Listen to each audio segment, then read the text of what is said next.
Gracias, Jorge. Bueno, en principio, la verdad que agradecerle a Walter y a Ricardo las dos magníficas exposiciones que han hecho. Me parece que además de habernos dado una línea de pensamiento, nos sitúan realmente en la realidad de los problemas que estamos viviendo. Yo en realidad, más que hacer aportes de cosas tan ricas que se han dicho, me gustaría poder trabajarlas mentalmente. Creo que la respuesta al futuro, el tremendo desafío que nos encontramos, es volver realmente a las tres banderas del peronismo. O sea, sin un gobierno que realmente nos ejerza la soberanía política, estamos fritos, porque entonces vamos a seguir los dictados y los intereses de nuestros adversarios. Por lo tanto, la soberanía política esa tiene que redundar en una independencia económica que realmente estamos necesitando, porque la dependencia a la cual se ha asumido nuestro país es tremenda. Y por cierto, bueno, eso explicarlo en un sistema de gobierno y de práctica, sobre todo en la práctica de justicia social, que realmente contemple las realidades de las mayorías populares que han sido totalmente marginadas y que son lo que se prevé como finalización de la pandemia, es que va a haber más desempleo, va a haber no solamente desempleo de los ya desempleados, sino incluso de los sectores asalariados, y una pérdida de posibilidad de incorporarse a un sistema de producción que tenga realmente una distribución más equitativa. Que esa fórmula de, incluso, bueno, el Papa lo dice con un sentido de justicia, de amor al pueblo, pero eso del salario mundial social que se está planteando, la verdad que a mí me parece que no es la solución. Gracias, compañeros y amigos. Gracias, Carlos. Perdón, ¿quién pide? ¿Vos?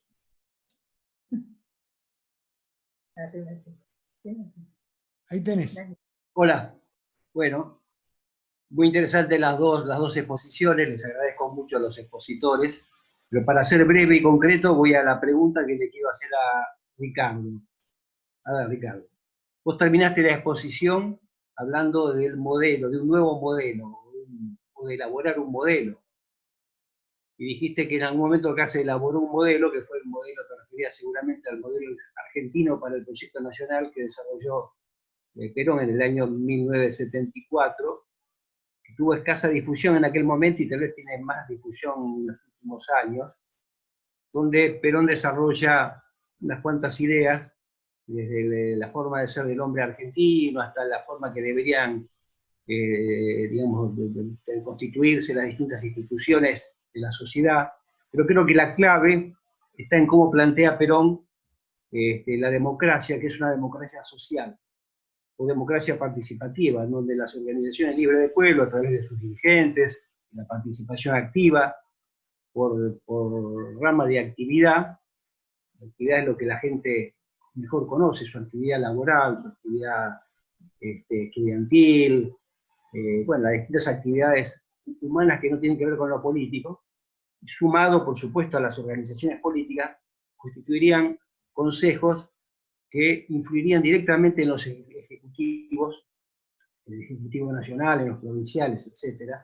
Es una forma de democracia participativa que plantea como novedosa y que creo que es la clave de ese modelo. ¿Por qué vos pensás que sería, que ya no estaría, digamos, que caería en desuso, ya no valdría ese tipo de conceptualización para estas épocas? ¿O qué parte de ese modelo no sería ya aplicable a la época? Bueno, te lo voy a explicar con un ejemplo. El mundo del año 74, digamos, donde se elaboró el modelo argentino, que lo elaboró, entre otros, el coronel Damasco, era un mundo donde los países, digamos, tenían un grado de desarrollo distinto a la estructura actual. Nosotros no vamos a pasar de la globalización irrestricta que vivíamos hasta ahora a un mundo ideal donde dentro de cada nación se produce todo. Eso es una utopía inexistente. Si de mis palabras se desprende que ahora todo lo vamos a hacer internamente, aclaro de que no pienso eso. Te voy a poner un ejemplo. La industria automotriz es una de las principales industrias de la Argentina.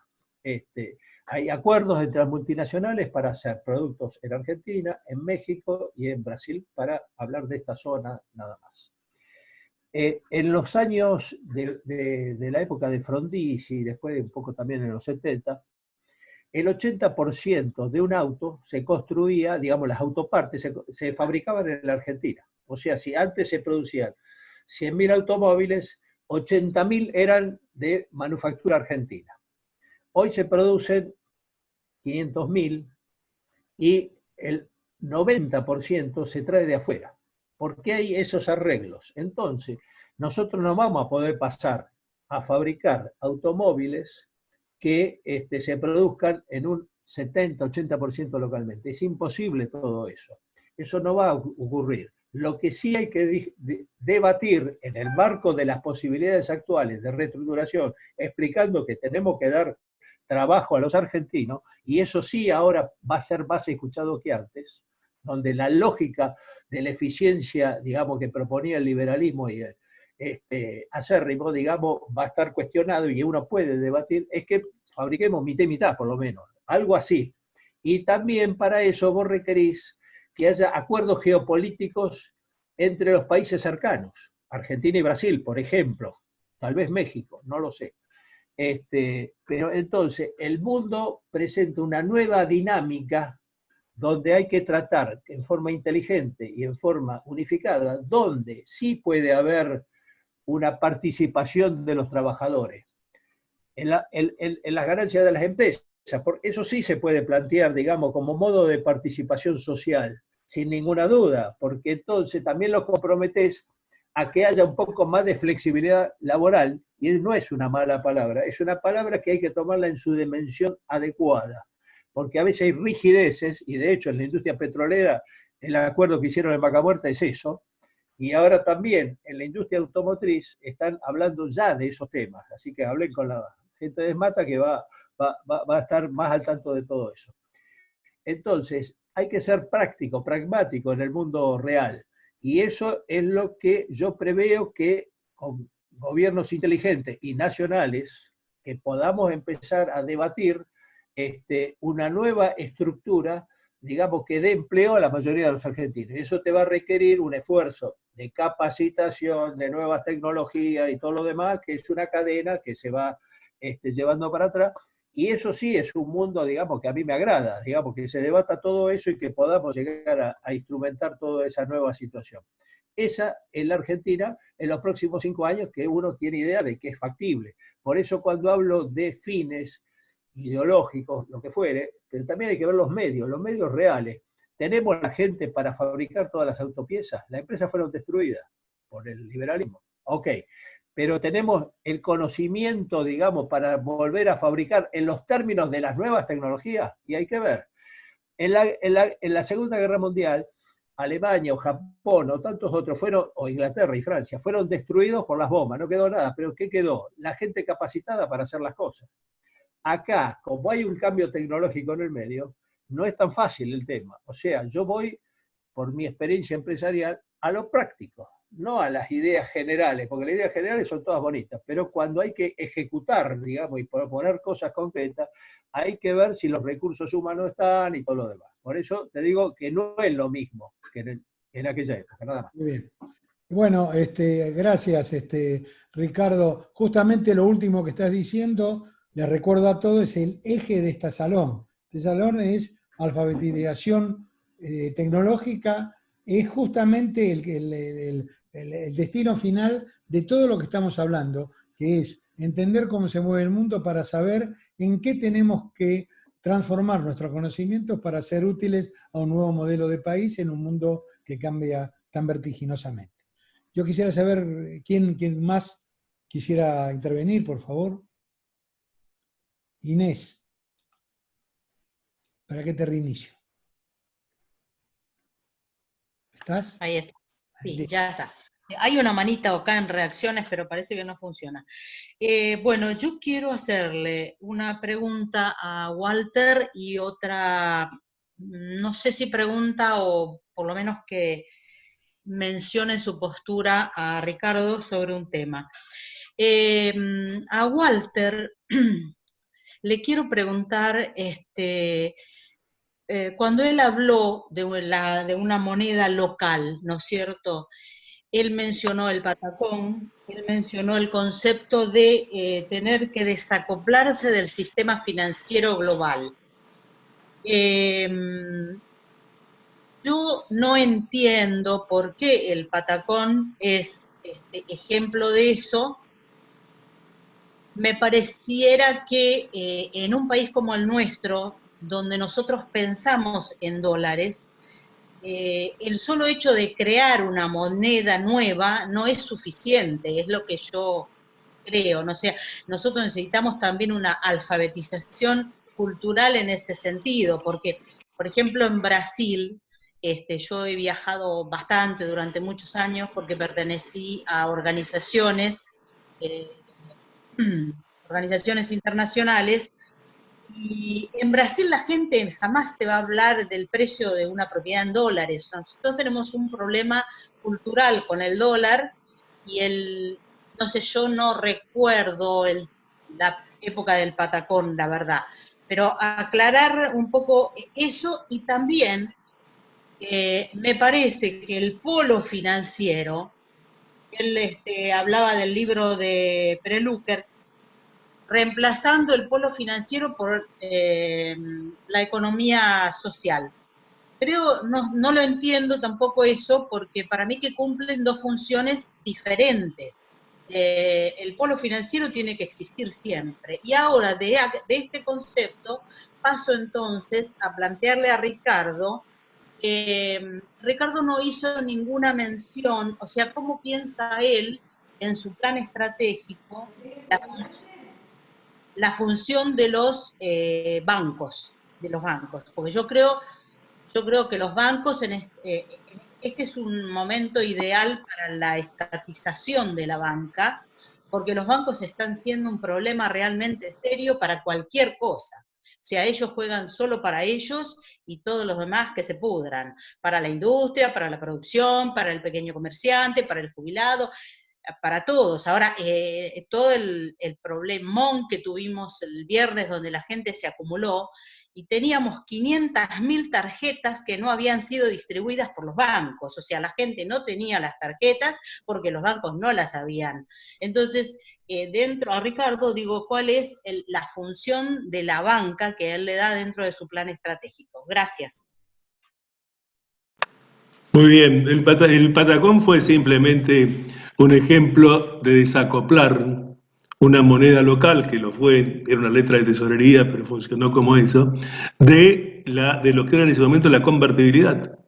O sea, lo de un peso, un dólar, que estaba asfixiando a la economía. Entonces, fue un hecho exitoso, porque permitió que la provincia de Buenos Aires siguiera pagando sueldos, que de lo contrario no hubiera podido. Sin hacer futurología, ¿no? Vieron que ahora viene una gran caída en la recaudación, en los próximos días, en los próximos meses. Yo quiero saber cómo, por ejemplo, la provincia de Buenos Aires es dependiente de ingresos brutos en un 60%. Va a ser muy complicado cómo se financia el Estado a partir de esta caída, que va a ser muy importante al respecto. Entonces, ¿por qué el Estado no puede garantizar las transacciones mínimas para una economía? Eso. El desacople de la dictadura financiera universal tiene que ver que hoy, como dice Guillermo Moreno, el dólar es un insumo para nosotros. Es un insumo, y no lo producimos acá. ¿Cómo hacemos? En todos aquellos componentes de nuestra producción que tienen una componente que tiene que ser comprada con dólares. genera una dependencia importante. Entonces uno dice, con todas las posibilidades de producción que tenés aquí, con todos los temas que podés potenciar con riego, en fin, con nuevos emprendimientos, con lo que fuere, vas a seguir siendo al pie de las monedas universales y de un sistema financiero que necesariamente actúa con absoluto desprecio del resto de la economía porque prácticamente no lo necesita. Ahí va el tema del desacople de la moneda. Seguramente va a tener que convivir con las otras, pero sin duda, una herramienta más. Yo lo que decía de estas cuestiones que Lucas decía hace 25 años, del polo comunitario, no es que reemplace al financiero, es que el financiero no está más. Entonces, ¿cómo se organiza una sociedad? ¿Cómo se organiza una sociedad donde hay un componente que lo asfixia? Y es lo que vemos. ¿Qué es la economía popular? Un emergente de una economía que ya no puede dar respuesta a un mundo de 7.000 millones de habitantes. Por ese lado, y en esta búsqueda, era el planteo. ¿Sí? Muy bien. Ricardo. Bueno, has dado con el tema exactamente el cual yo en todos mis escritos hablo mal del sistema financiero, porque creo que ha llegado en los tiempos de la globalización y en los últimos tiempos en Argentina al grado de la usura, digamos, porque te prestan solo a donde obtienen grandes ganancias. Y no te olvides que sus máximas ganancias las han hecho con los estados, o sea, con el Estado argentino le ha pagado grandes fortunas, digamos, al sistema financiero. Y eso evidentemente es lo que produjo el atraso de la producción y todo lo demás. Bien, ¿cómo se resuelve el problema? Eso no es tan sencillo porque los bancos van a seguir existiendo. Entonces yo creo que el problema siempre está en el sector político. El sector político tiene que tener ideas claras sobre, no la coyuntura que es complicada, eso no me voy a detener, digamos, en el futuro. Tiene que tener ideas claras sobre cómo manejar el sistema financiero, porque las finanzas finalmente son un intermediario que hace falta para la distribución del dinero, para recoger impuestos y para todo lo demás.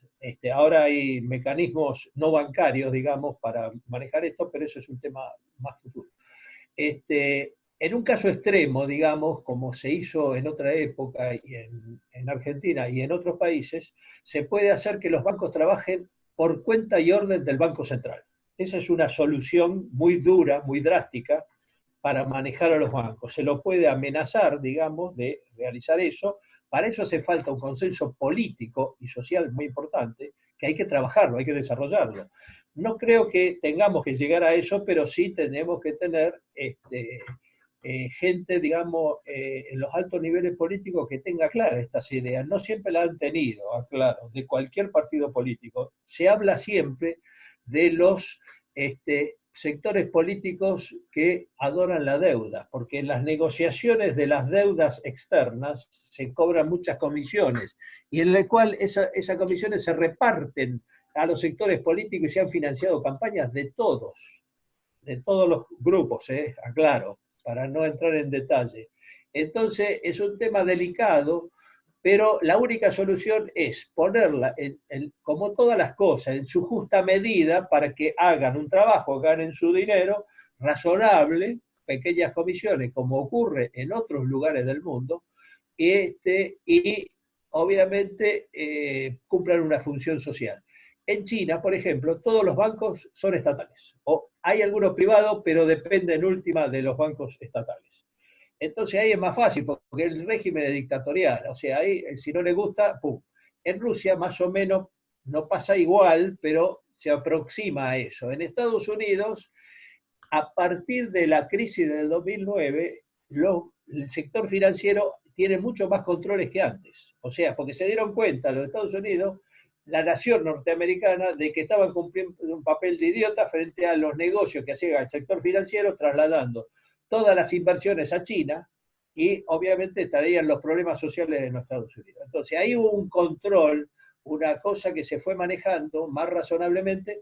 Igual tienen un poder enorme en esos países y en Europa también. El Banco Central Europeo es una cosa terrible, pero nosotros no vamos a vivir aislados del mundo. Eso olvidémonos, tenemos que tener la gente adecuada para llevar a situaciones razonables. No encuentro otro camino para solucionar. Gracias, Ricardo.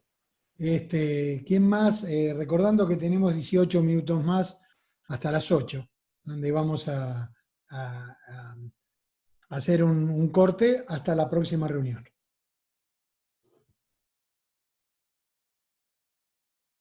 ¿Quién hay alguna pregunta?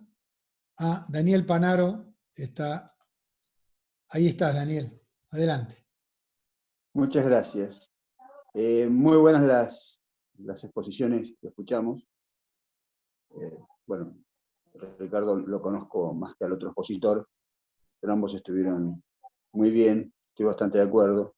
Curiosamente, para quienes me conocen, en mi presentación me olvidé de decir que soy peronista, pero bueno, quería decir que uno de los problemas que tenemos quienes nos gusta pensar en estas cosas es imaginar un mundo a 20 años.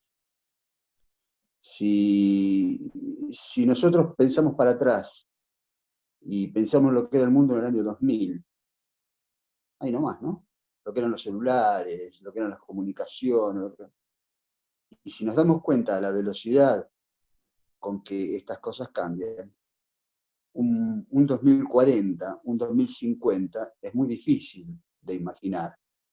Lo que podemos hacer es imaginar cómo podemos ir adaptándonos a lo que nos aparezca, a esta cosa de cisnes negros, que parecería ser que va a ser una de las constantes que vienen. Una de las cosas que podemos ya saber es que no va a haber trabajo para todos. Van a desaparecer 8 de cada 10 trabajos de los que hoy conocemos y se van a incorporar 5. Eso son los cálculos de hoy. Los de mañana no los conozco y no lo sabemos. Pero el problema es que de los 5 que se incorporen, no van a poder ser ocupados por ninguno de los 8 que se quedaron afuera. Entonces tenemos que imaginar algún formato de transición para una cantidad de personas que hoy tienen 5 o 10 años, que van a tener 15 o 20 en algún tiempo más, y que van a ser aquellos a los cuales les vamos a tener que explicar por qué no están comiendo, por qué no tienen lo mínimo que se necesita, lo que Francisco dice de los descartables. Una de las posibles soluciones que hay dando vueltas, la mencionó Francisco en su última intervención, es la renta básica universal. Es decir, que la gente gane dinero por el simple hecho de estar vivo. Que haya una cantidad de dinero mínima que garantice la supervivencia de las personas, porque simplemente son personas. Esto ha sido, bueno, nació en una universidad de Holanda y está dando vueltas por el mundo. Hay un solo lugar donde se aplica, que es Alaska. Pero incluso estuvo en las teorías de los más liberales, de los liberales. Pero en todo caso tenemos que empezar a imaginar un mundo donde hay muchas actividades que hoy no son pagas, que hoy no son consideradas laborales, que deberían ser consideradas laborales. Por ejemplo, los abuelos que cuidan a los nietos. Si no hubiera abuelos que cuidan a los nietos, muchos no podrían salir a trabajar hoy.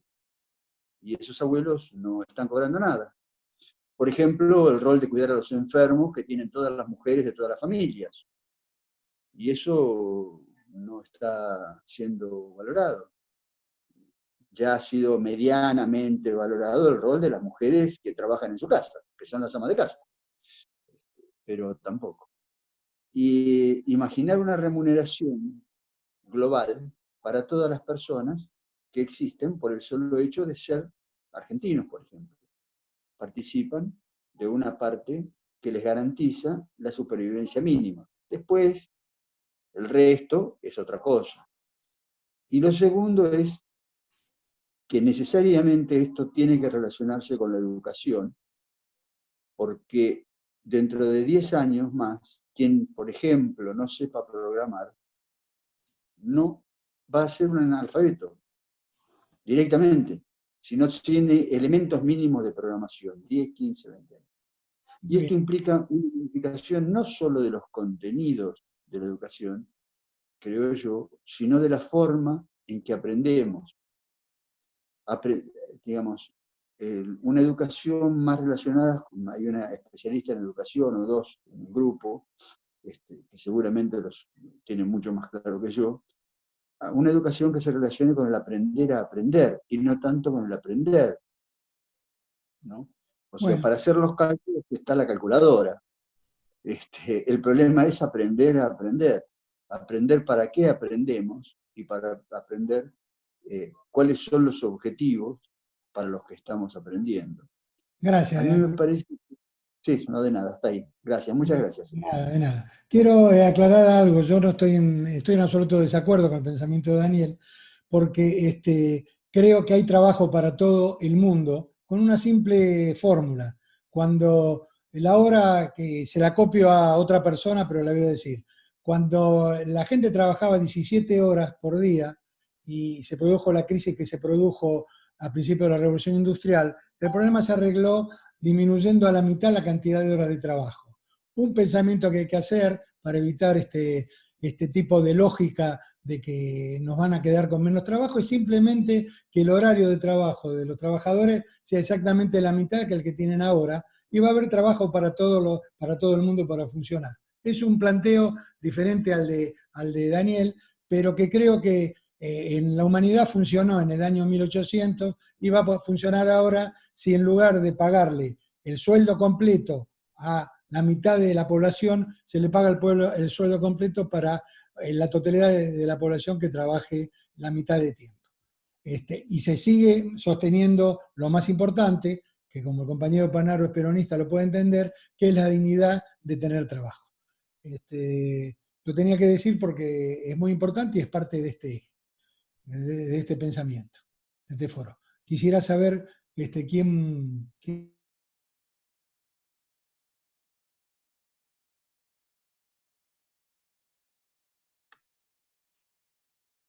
Apagaste tu micrófono, Jorge, me parece. Bueno, planteo quién quiere continuar, porque ya dije. Antes que no sea ni Ricardo ni Walter, que son los que exponen. Ninguno tiene preguntas. Daniel está pidiendo respuesta. Daniel está pidiendo responder.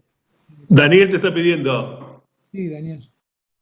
Ahí te escucho. No, simplemente no estamos en desacuerdo.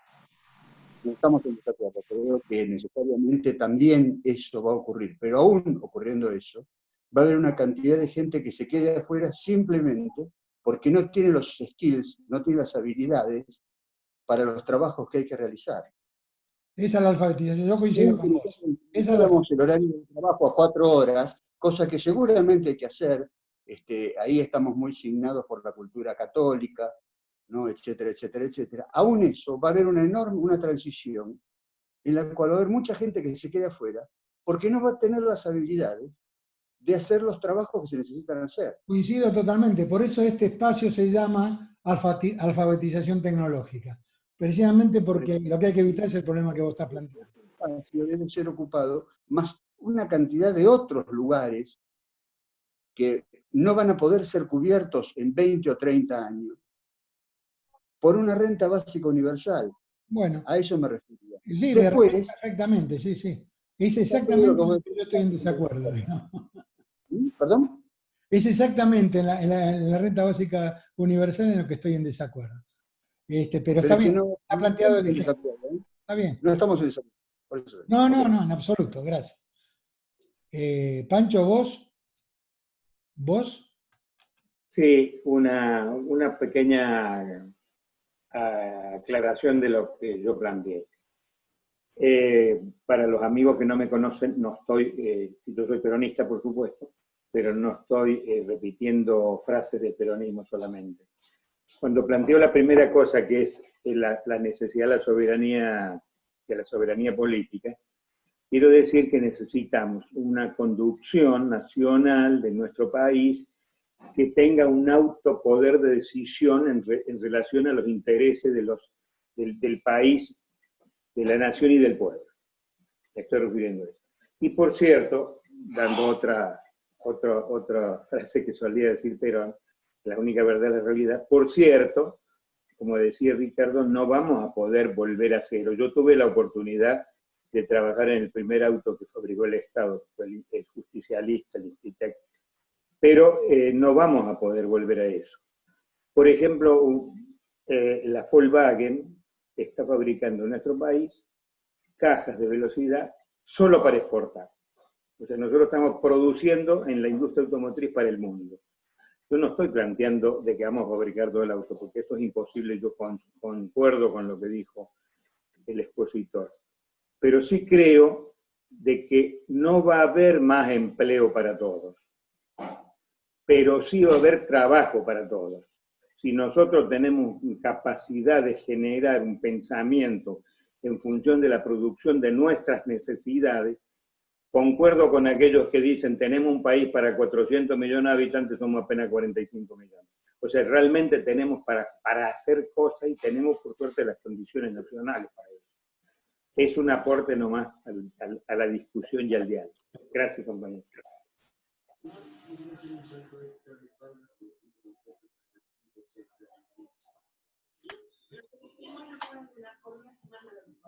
No te escucho, Jorge, no escucho. Tenés silenciado, Jorge.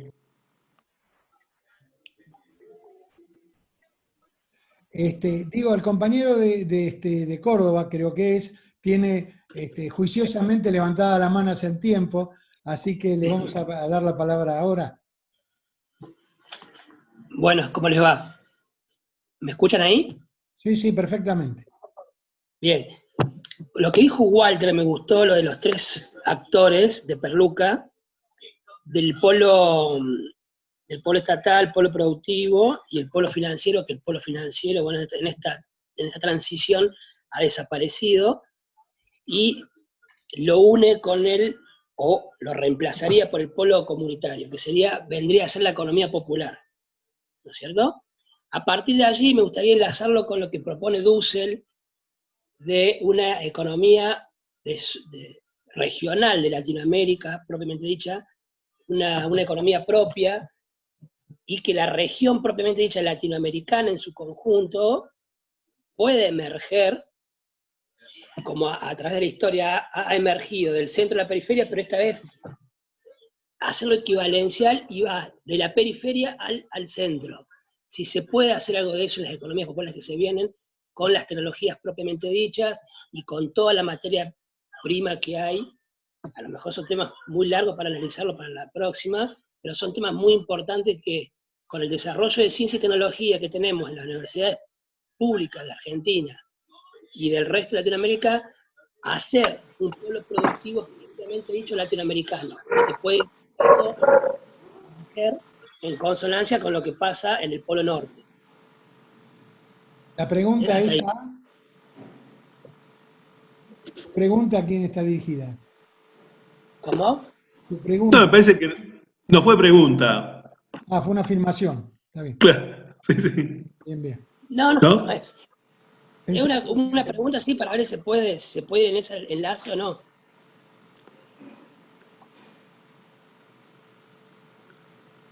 Dale, Ricardo. Ricardo. Bueno, yo te voy a contestar, digamos, el planteo teórico tuyo de unidad latinoamericana en la producción es un planteo teórico. Hay que ver qué opinan los brasileños, los chilenos sobre todo esto, que tienen historias, tienen ideas sobre cómo organizarse internamente y externamente, cuáles son sus aliados.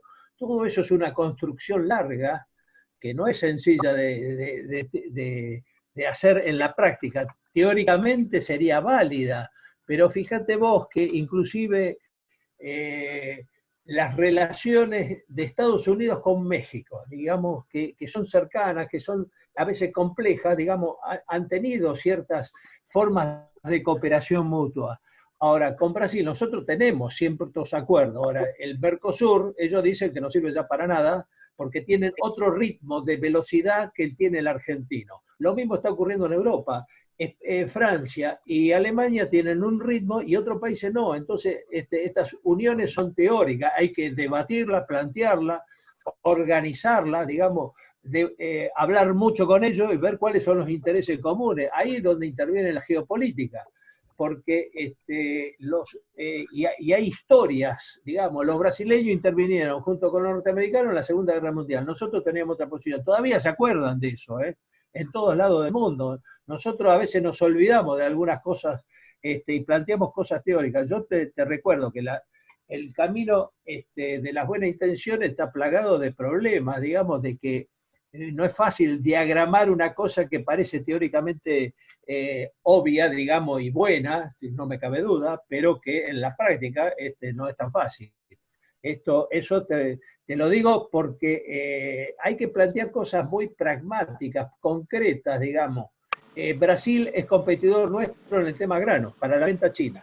¿Cómo resolvemos este problema? No es tan fácil. Por ejemplo, Estados Unidos, Brasil y Argentina tienen un oligopolio, digamos, de producción de granos. ¿Por qué no armar la OPEP de los granos? Dije yo. Y lo acabo de hablar ayer con el viceministro de Agricultura del país. Le planteé ese tema. Me dice, bueno, es una buena idea. Ahora, no es tan fácil para plantear, porque entonces podríamos negociar en conjunto con cuotas de cada uno de acuerdo a la producción y entonces ponemos mejores precios contra los compradores. Eso es la teoría. Ahora, en la práctica hay que construir todo eso, nada más. Bueno, yo en los 3 minutos que faltan, gracias Ricardo, que es casi un cierre lo tuyo, quería preguntarle a Walter, que fue la otra exposición, si querés hacer un cierre de 1 minuto, y después voy a pasar un aviso parroquial, planteándole, invitando a todos los que estamos, con todos los pensamientos que tenemos, acordemos o no, seguir la discusión desde este punto en adelante, para empezar a discutir un tema que ya tocó Ricardo, que es qué modelo de país, qué modelo de producción nos imaginamos dentro de contexto, para poder ahí sí plantear un esquema de alfabetización tecnológica que permita avanzar con trabajo para todos los argentinos. Walter. No, lo que me parece, por ahí justamente para a partir de acá y con todo lo que se dijo, continuar la próxima, vos que tenés los correos o los teléfonos de todo, mandarles el trabajo del que yo intenté sintetizar, que es un trabajo más largo, son 11 páginas, y por ahí eso puede ser de utilidad. Walter, yo repito algo que dije antes, todo el material, inclusive este que estás planteando, está en el sitio nuestro para ser bajado. Así Perfecto. que lo vamos a incorporar ahora, incluso el video de hoy, que lo hemos grabado, y seguimos desde acá, aquellos que tengan interés en utilizar, además de aportar el pensamiento que ya traemos todo desde nuestra propia elaboración, van a encontrar todo el material y las ideas de los demás para ver si logramos una síntesis que nos permita seguir avanzando.